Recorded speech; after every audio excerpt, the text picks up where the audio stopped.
So guys, सबसे पहले हम डिस्कस करेंगे बीए पॉलिटिकल साइंस ऑनर्स वाले स्टूडेंट के थर्ड सेमेस्टर के सब्जेक्ट के बारे में। सो गाइस, आप लोगों के पास मैं आप लोगों को एक चीज़ अच्छे से क्लियर कर दूं कि आप लोगों के पास थर्ड सेमेस्टर के अंदर 5 सब्जेक्ट होने वाले हैं। सो गाइस, 5 में से आप लोगों को 4 सब्जेक्ट तो बिल्कुल कंपलसरी पढ़ने ही पढ़ने हैं, उनके अंदर आपके पास कोई चॉइस नहीं है। तो गाइस, सबसे पहले आप लोगों को मैं बता देती हूँ कि जो आप लोगों की फर्स्ट कैटेगरी है, जो कि है कोर कोर्सेज वाली कैटेगरी। तो गाइज, कोर कोर्सेज वाली कैटेगरी के अंदर आप लोगों को 3 सब्जेक्ट पढ़ने हैं। एंड गाइज, ये तीनों कंपलसरी सब्जेक्ट हैं, आप इसमें से कोई भी सब्जेक्ट को छोड़ नहीं सकते। आप लोगों को ये तीनों सब्जेक्ट पढ़ने ही पढ़ने हैं। काफ़ी सारे स्टूडेंट कमेंट करते हैं कि मैम क्या हम इस सब्जेक्ट को बदल सकते हैं या पढ़ सकते हैं। सो गाइज, जिन सब्जेक्ट के अंदर आपको ऑप्शन नहीं दिया गया है उनको आप नहीं बदल सकते हैं एंड ना ही उनको छोड़ सकते हैं। सो गाइज, ये तीनों सब्जेक्ट आप लोगों के लिए कंपलसरी हैं, तो ये तीनों तो आपको पढ़ने ही पढ़ने हैं। इसके अलावा गाइज, एक और जो चौथे नंबर का सब्जेक्ट है जो कि आप लोगों को पढ़ना ही पढ़ना है, वो है आपका स्किल एनहांसमेंट वाली कैटेगरी का सब्जेक्ट, जो कि है गाइज आपका your loss your rights. So guys, ये भी कंपलसरी सब्जेक्ट है, ये भी आप लोगों को पढ़ना ही पढ़ना है। इसके अंदर भी आपके पास कोई चॉइस अवेलेबल नहीं है। इसके अलावा गाइज, जो आप लोगों को चॉइस दी गई है एसओएल की तरफ से, वो दी गई है स्किल एनहांसमेंट वाले सब्जेक्ट के अंदर। सो गाइज, स्किल एनहांसमेंट वाले सब्जेक्ट के अंदर आप लोगों के पास काफ़ी सारे सब्जेक्ट्स अवेलेबल हैं। अब आपको अपने अकॉर्डिंग, अपने कंफर्ट जोन के अकॉर्डिंग सब्जेक्ट्स को चूज़ करना है। एंड गाइज, एक चीज़ और ध्यान रखिएगा कि अभी आप लोगों को वो सब्जेक्ट चूज़ करना है जो कि आप लोगों का कम से कम टाइम ले, क्योंकि गाइज अभी आप लोगों के पास पढ़ने के लिए बहुत सारी चीज़ें हैं एंड टाइम आप लोगों के पास लिमिटेड है। सो गाइज, अगर आप लोगों में से कोई भी ऐसा स्टूडेंट है जो कि इकोनॉमिक्स बैकग्राउंड का है, या फिर जो काफ़ी टाइम से इकोनॉमिक्स सब्जेक्ट को पढ़ रहा है, या फिर उसने फर्स्ट ईयर के अंदर अपने इकोनॉमिक्स सब्जेक्ट को पढ़ा है, सो गाइज उसके लिए जो मुझे लगता है मेरे अकॉर्डिंग जो सब्जेक्ट ठीक रहेंगे, वो 3 सब्जेक्ट यहाँ पे दे रखे हैं, जो कि है subject number first, subject number 2 and subject number 3। So guys, ये तीनों जो भी सब्जेक्ट आप लोग देख रहे हैं 1 2 3, ये तीनों सब्जेक्ट इकोनॉमिक्स से रिलेटेड है। एंड अगर कोई ऐसा बच्चा है जिसको इको में इंटरेस्ट है, इको सब्जेक्ट पढ़ना अच्छा लगता है, तो गाइज ये तीनों सब्जेक्ट आप लोगों के लिए ठीक रहेंगे। गाइज, ऐसा मैं इसलिए बोल रही हूँ क्योंकि जिस सब्जेक्ट के अंदर हमारा इंटरेस्ट होता है, जो सब्जेक्ट हमें पढ़ना अच्छा लगता है, गाइज वो सब्जेक्ट हमारा हमेशा कम टाइम लेता है, क्योंकि उसको पढ़ने में हम इंटरेस्ट लेते हैं। इसके अलावा गाइज, अगर आप लोगों को इकोनॉमिक सब्जेक्ट पसंद नहीं है, तो गाइज आप लोग हिस्ट्री सब्जेक्ट भी ले सकते हैं। हिस्ट्री से रिलेटेड भी यहाँ पे आपके पास 3 ऑप्शन अवेलेबल है। गाइज, मान लीजिए अगर आपके पास फर्स्ट ईयर के अंदर, यानी कि फर्स्ट सेमेस्टर और सेकेंड सेमेस्टर के अंदर हिस्ट्री से रिलेटेड सब्जेक्ट था, तो गाइज आप लोग हिस्ट्री ले सकते हैं, क्योंकि गाइज आप लोगों ने फर्स्ट ईयर के अंदर भी हिस्ट्री को पढ़ा है, तो गाइज वो आप लोगों का एक टच हिस्ट्री के साथ बना हुआ है। तो गाइज आप लोग चाहें तो हिस्ट्री ले सकते हैं। इसके अलावा अगर आप लोगों को हिस्ट्री भी पसंद नहीं है, हिंदी पसंद है, तो हिंदी से रिलेटेड भी यहाँ पे 3 ऑप्शन अवेलेबल है। गाइज, बेसिकली आप लोगों को जनरल इलेक्टिव के अंदर जो सब्जेक्ट लेना है, उसको आप लोगों को ये सोच कर लेना है कि आपको कौन से सब्जेक्ट में इंटरेस्ट है, कौन सा सब्जेक्ट आप इजीली पढ़ सकते हैं एंड कौन सा सब्जेक्ट आपका कम टाइम लेगा। गाइज, ये जितने भी सब्जेक्ट यहाँ पे लिखे हुए हैं, इन सब का सिलेबस नीचे ही अवेलेबल है इस पीडीएफ के अंदर। आप लोग जाकर सिलेबस चेक कीजिए एंड उसके बाद डिसाइड कीजिए कि आपको कौन सा सब्जेक्ट लेना है। मान लीजिए आपको हिंदी में भी इंटरेस्ट नहीं है, हिंदी समझ नहीं आती, तो आप लोग इंग्लिश ले सकते हैं। इंग्लिश से रिलेटेड भी 3 सब्जेक्ट हैं यहाँ पे। इसके अलावा गाइज, अगर कोई ऐसा स्टूडेंट है जो कि तमिल वगैरह के बैकग्राउंड से है, तो गाइज तमिल से रिलेटेड भी यहाँ पे ऑप्शन अवेलेबल है। सो गाइज, तमिल भी आप लोग ले सकते हैं, तमिल भी आप लोग को यहाँ पे ऑप्शन दे रखा है। सो गाइज, बेसिकली मेरे कहने का यही मतलब है कि आप लोगों को जो भी सब्जेक्ट पढ़ने में इजी लगता हो, जो आप लोगों का कम टाइम ले, उस सब्जेक्ट को आपको जनरल इलेक्टिव वाली कैटेगरी के अंदर चूज़ करना है। क्योंकि गाइज बाकी के जो सब्जेक्ट हैं उनमें आपके पास ऑप्शन ही नहीं है, तो वो सब्जेक्ट तो आपको पढ़ने ही पढ़ना है। And guys, I am sure बहुत सारे बच्चों को ये सब्जेक्ट डिफ़िकल्ट लग रहे होंगे, बट गाइज आप लोगों को, अब आप लोगों के पास कोई ऑप्शन नहीं है, इनको आपको पढ़ना ही पढ़ना है। इसके अलावा गाइज, एक और चीज़ मैं आपको बता दूँ, अभी 4 बजे मैं आप लोगों के लिए एक इंपॉर्टेंट वीडियो लेकर आने वाली हूँ। उस वीडियो को भी आप बिल्कुल ध्यान से और अच्छे से फॉलो कीजिएगा। तो चलिए गाइज, फटाफट से अब हम बीए प्रोग्राम वाले स्टूडेंट के सब्जेक्ट के बारे में डिस्कस कर लेते हैं। I am sure BA political science honours वाले स्टूडेंट को मैंने जितनी भी चीज़ें बताई हैं उनको समझ आ गई होंगी। सो गाइज, अब हम डिस्कस करने वाले हैं बीए प्रोग्राम वाले स्टूडेंट्स के बारे में। सो गाइज, बीए प्रोग्राम वाले स्टूडेंट्स को भी चीज़ों को ध्यान से समझते हुए काम करना है, क्योंकि गाइज आप लोगों के लिए बहुत ज़रूरी है कि आपको सही चीज़ को सही वक्त पर चूज़ करना है।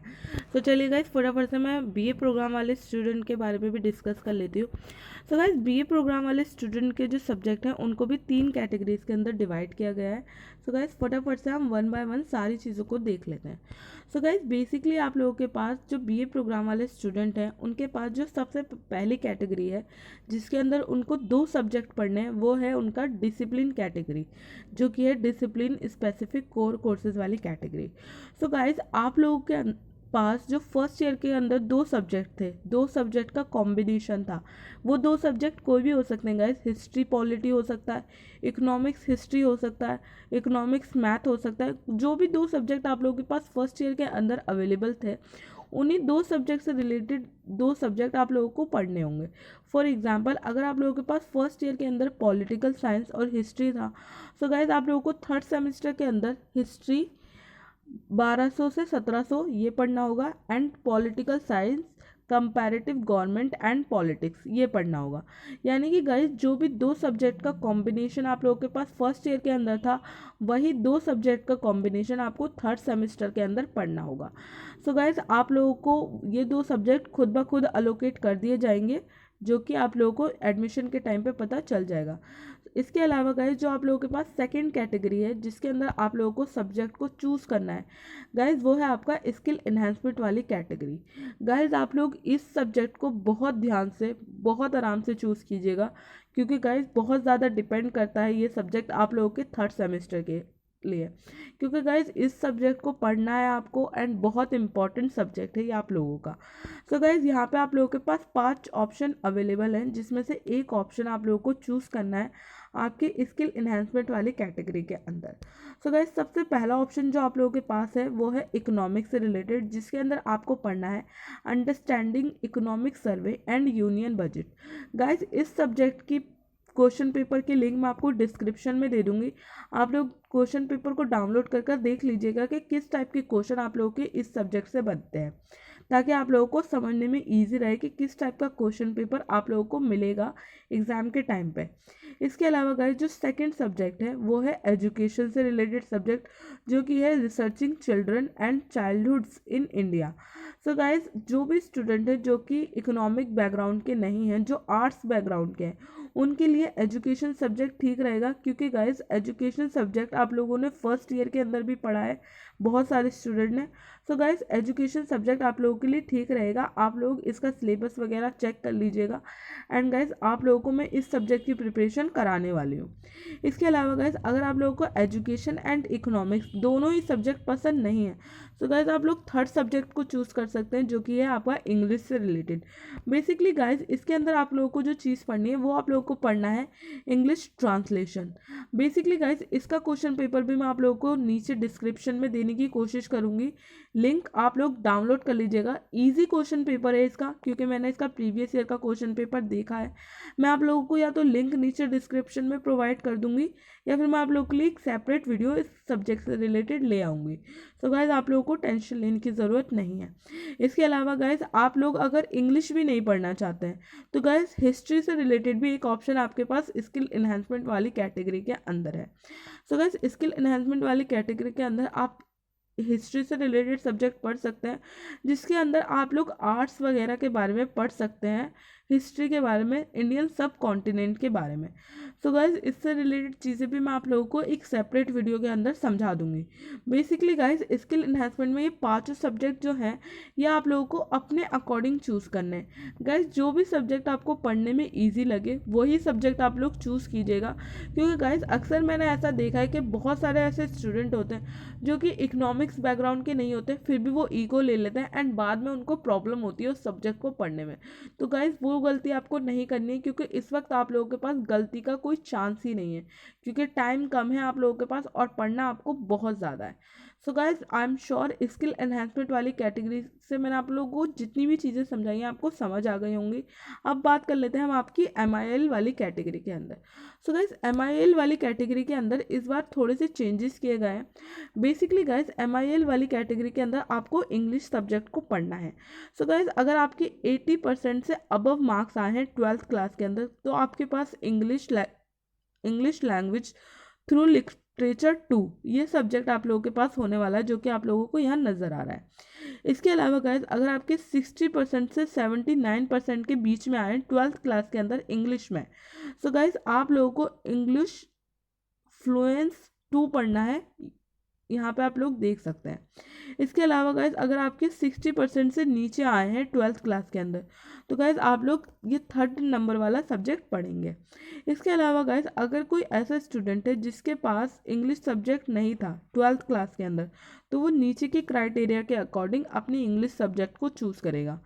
जैसे कि गाइज अगर आपने 10th तक इंग्लिश पढ़ी तो आपको पास इंग्लिश सब्जेक्ट का यहाँ पे जो ऑप्शन आपको दे रखा है वो आप पढ़ सकते हैं। इस तरह से गाइज यहाँ पे काफ़ी सारे क्राइटेरिया वगैरह लिखे हुए हैं, आप लोगों को उसके अकॉर्डिंग आपका जो सब्जेक्ट है वो मिलेगा। सो गाइज आप लोग अपने अकॉर्डिंग चेक कर लीजिए कि आप लोगों को कौन सा सब्जेक्ट मिलने वाला है, एंड उसका सिलेबस भी इसी PDF के अंदर अवेलेबल है। आप लोग सिलेबस चेक करिए और गाइज पढ़ना शुरू कर दीजिए, क्योंकि गाइज आप लोगों के एडमिशन वगैरह स्टार्ट हो गए हैं। अब आप लोगों के पास बहुत कम टाइम है। मैं आप लोगों को बार बार ये चीज़ इसीलिए बोल रही हूँ ताकि आप लोग बिल्कुल भी केयरलेस ना हो एंड अपनी स्टडी अच्छे से करें, टाइम पर करें। सो गाइज उम्मीद करती हूँ कि आज की वीडियो आप लोगों के लिए हेल्पफुल रही होगी। जितनी भी चीज़ें मुझे आप लोगों को समझानी थी मैंने अपने लेवल पर आपको समझा दी हैं। एंड गाइज अब उम्मीद करती हूँ कि आप लोग अपने एडमिशन को अच्छे से कर लेंगे। एंड गाइज आप लोग अच्छे से अपनी प्रिपरेशन कीजिए। गाइज आज की इस वीडियो में बस इतना ही। मिलती हूँ मैं आप सबसे अपनी नेक्स्ट वीडियो में, तब तक के लिए थैंक यू सो मच।